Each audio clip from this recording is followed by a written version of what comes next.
আওয়ামী লীগের সভাপতি ও তৎকালীন বিরোধী দলের নেতা শেখ হাসিনাকে পাবনার ঈশ্বরদীতে একটি হত্যা চেষ্টা মামলায় মৃত্যুদণ্ডপ্রাপ্ত ৯ আসামি সহ সব আসামিকে খালাস দিয়েছে উচ্চ আদালত।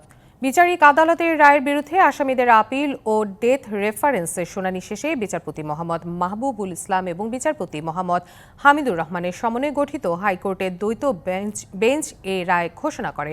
পর্যবেক্ষণে আদালত বলছে, মামলাটি বিদ্বেষপূর্ণ, রায় ছিল অমানবিক।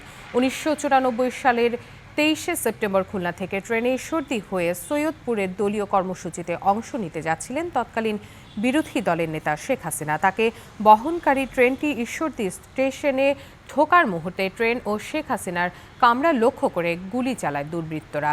সেই ঘটনায় ছাত্রদল নেতা ও বর্তমানে ঈশ্বরদী পৌর বিএনপির সাধারণ সম্পাদক জাকারিয়া পিন্টু সহ ৭ জনকে আসামি করে মামলা করা হয়।